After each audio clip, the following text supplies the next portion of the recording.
Hello student, स्वागत है आपका हमारे यूट्यूब चैनल मैथ इंडियंस में। कक्षा 11 गणित में इस समय हम लोग पांचवा चैप्टर पढ़ रहे हैं, सम्मिश्र संख्याएं और द्विघाती समीकरण।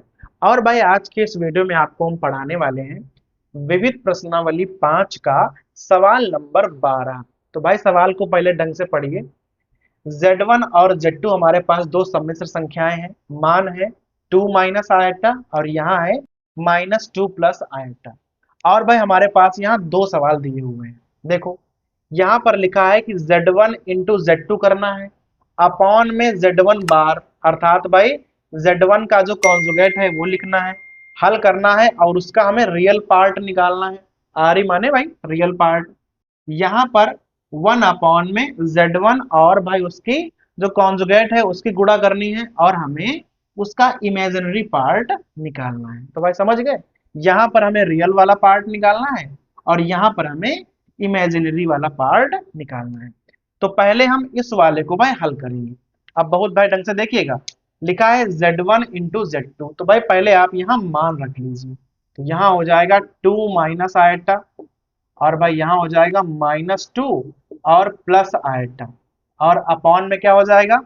भाई देखो Z1 पे बार लगा हुआ है, अर्थात भाई आपको Z1 का कंजुगेट संयुग्मी रखनी पड़ेगी। यहाँ है 2 माइनस आयटा तो यहाँ हो जाएगा 2 प्लस आयटा, इस प्रकार से। और भाई इसको हल करना है और हमें इसका रियल पार्ट निकालना है। तो पहले आप हल कर लीजिए भाई, बाद में हम उसका रियल पार्ट निकाल देंगे। अब भाई यहाँ पर ध्यान देना, देखो यहाँ लिखा है 2 माइनस आयटा और भाई यहाँ है -2 प्लस आयटा। अगर हम यहाँ से माइनस कॉमन निकालें तो भाई देखो इसको तो आप ऐसे ही उतार दो, 2 माइनस आयटा और यहाँ अगर आप माइनस कॉमन निकालोगे ये संख्या प्लस की हो जानी है और ये वाली माइनस की हो जानी है। तो देखो दोनों ही चीजें एकदम सेम सेम आ जाएंगी और नीचे वाला आप ऐसे ही उतार लीजिए, इस प्रकार से। तो पहले हम ऊपर वाले को हल कर लेंगे, उसके बाद हम नीचे वाले की संयुग्मी से ऊपर नीचे गुणा कर देंगे। भाई यही तरीका होता है हल करने का। तो पहले आप ऊपर वाले को हल कर लो। देखो इसका बन जाएगा होल स्क्वायर, तो सीधा हम होल स्क्वायर खोले दे रहे हैं। ए स्क्वायर हो जाएगा तो हो जाएगा 2 का वर्ग प्लस आयटा स्क्वायर हो जाएगा और माइनस के 2a भी करोगे तो 4 आयटा आ जाएगा और यहाँ 2 प्लस आयटा इस प्रकार से बचेंगे। माइनस को चाहो तो आप बाहर निकाल के लिख सकते हो। देखो यहाँ हो जाएगा 4 और इसका मान हो जाएगा -1। तो हम चाहे तो भाई डायरेक्ट घटा सकते हैं, तो यहाँ 3 बचेंगे तो सीधा आ जाएगा 3 माइनस 4 आयटा और 2 प्लस आयटा, इस प्रकार से। और भाई माइनस को ना हमने बाहर निकाला हुआ है, ये बात का भाई ध्यान रखिएगा। अब देखो ऊपर हल हो गया ना, अब आपको नीचे वाले की ना संयुग्मी से गुणा करनी है। तो हम क्या करेंगे, यहीं पे भाई गुणा कर लेंगे इस प्रकार से। ध्यान देना, यहाँ हो जाएगा 2 माइनस आयटा और भाई यहाँ पर भी हो जाएगा 2 माइनस आयटा। भाई नीचे वाला गायब करना है तो आपको संयुग्मी से गुणा तो करनी ही पड़ती है। तो पहले आप ऊपर गुणा कीजिए।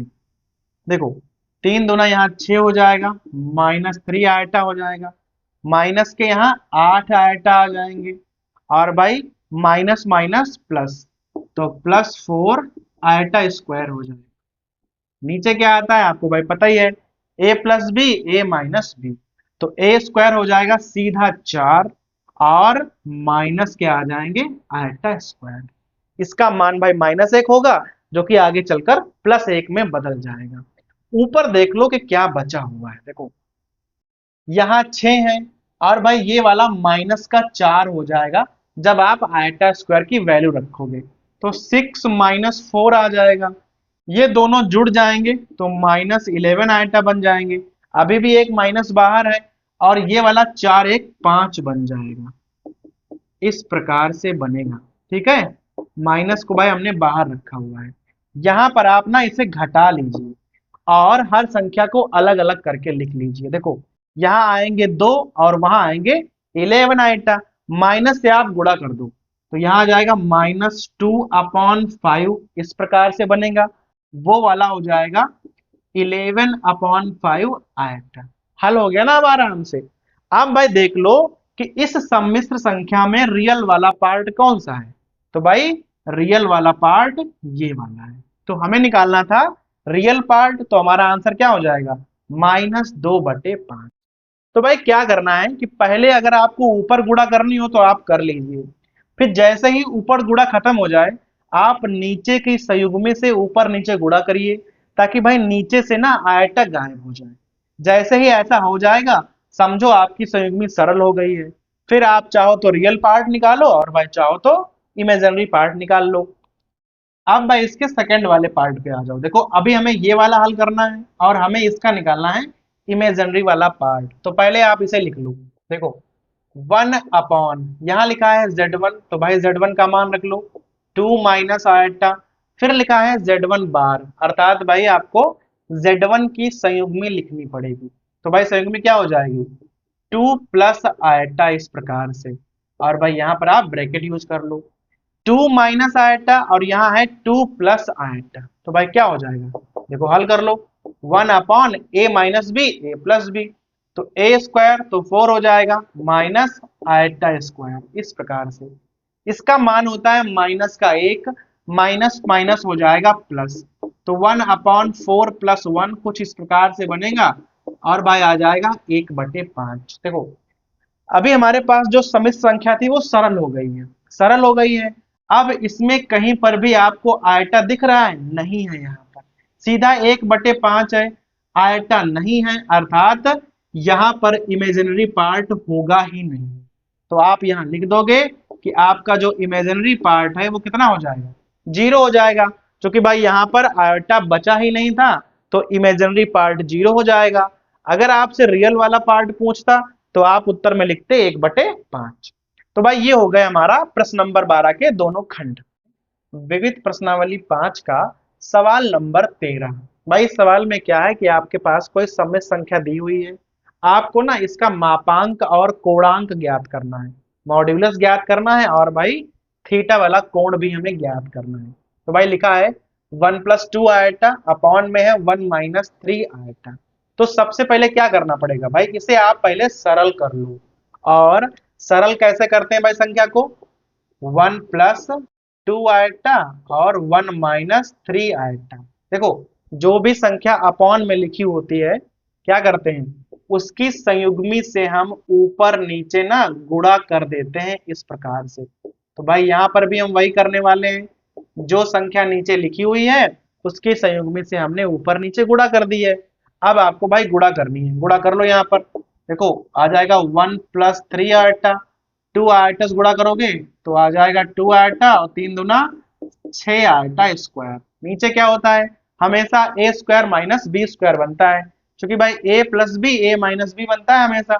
तो a स्क्वायर तो 1 हो जाएगा, माइनस के 3 तिया 9 आयटा स्क्वायर, इस प्रकार से बन जाएगा।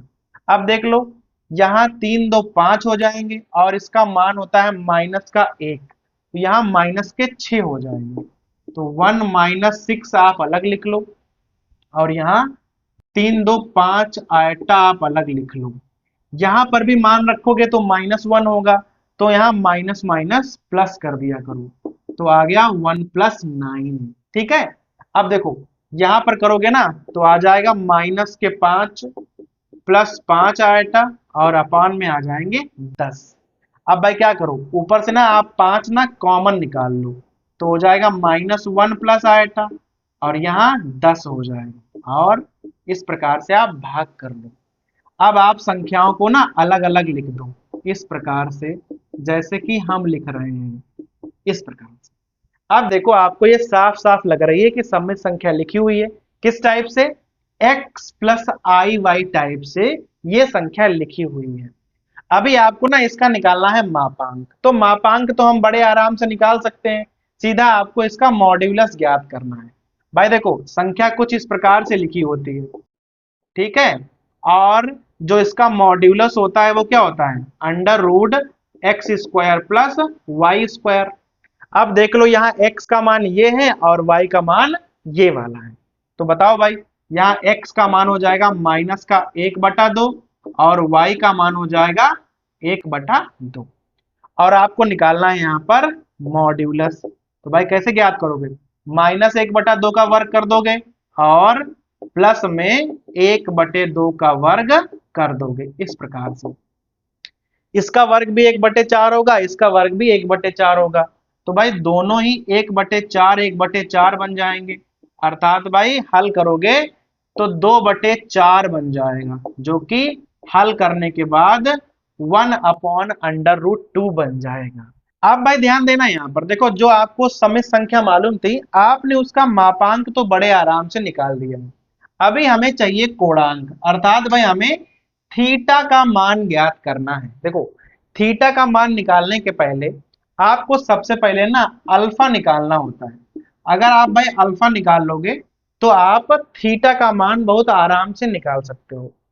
अल्फा निकालने के लिए भाई tan अल्फा वाला फार्मूला लगाते हैं। सूत्र क्या होता है, y/x। चिन्ह को छोड़कर आप y/x कर दो तो आपको tan अल्फा का मान पता चल जाएगा। देखो y का मान है 1/2 और x का मान है 1/2, सीधा आ जाएगा 1। यहाँ पर भाई हमें चिन्ह नहीं लेने हैं, ध्यान रखना इस बात को। tan अल्फा बराबर 1 आ गया तो अल्फा आ जाएगा π/4। अब अल्फा की सहायता से आप थीटा कैसे ज्ञात करोगे, उसके लिए आपको भाई ज्ञात करना पड़ेगा कि जो ये वाले हमारे पॉइंट्स हैं ये कौन से कोऑर्डिनेट में आएंगे। देखो x है माइनस का, y है प्लस का, तो भाई सबसे पहले ना आप बना के देख लो। ये होता है x, ये होता है हमारा y। x माइनस का होता है इधर, ठीक है, y प्लस का होता है इधर। अर्थात भाई आप सेकंड वाले कोऑर्डिनेट में हो, द्वितीय चतुर्थांश में हो। अगर आप सेकंड वाले में हो तो थीटा का मान होता है सीधा π-अल्फा। तो अल्फा अगर आपने ज्ञात कर लिया है तो आप सीधे ही थीटा का मान निकाल सकते हो। अब थीटा क्या हो जाएगा, π-π/4, और भाई सीधे आंसर आ जाएगा 3π/4। देखो थीटा का मान निकालना कितना सरल हो गया। तो आप क्या करोगे, सबसे पहले भाई तुलना करोगे, x और y के मान निकालोगे, ठीक है, और उससे आप निकालोगे tan अल्फा y/x करके। चिन्ह नहीं रखने हैं, ठीक है, चिन्ह को छोड़कर आप अल्फा का मान निकाल लीजिए। फिर आप देखिए कि जो हमारे ये पॉइंट्स हैं ये कौन से चतुर्थांश में आपको पढ़ने वाले हैं। तो भाई हमने यहाँ पर देखा कि दूसरे वाले में पढ़ रहे हैं, तो हमने दूसरे वाले का फार्मूला उठा लिया, थीटा बराबर π-अल्फा। अल्फा का मान रखो, थीटा आपके पास आ जाएगा। थीटा क्या होता है, थीटा होता है हमारा कोणांक, और भाई कोणांक ही आपसे पूछ रहा था। देखो यहाँ पर थीटा क्या होता है, पहले वाले में थीटा और अल्फा बराबर होते हैं, दूसरे वाले में क्या होता है, थीटा बराबर π-अल्फा। भाई तीसरे वाले में क्या होता है, यही चीज रहती है, बस वो माइनस में हो जाती है। तो क्या करोगे, थीटा बराबर -π-अल्फा, और चौथे वाले में क्या होता है, थीटा बराबर -अल्फा। तो अगर आप अल्फा निकाल लेते हो और चतुर्थांश जान गए भाई कौन सा वाला है, तो थीटा आप बहुत आराम से निकाल सकते हो। तो देखो मापांक हमारा ये वाला हो गया और भाई कोणांक हमारा ये वाला हो गया।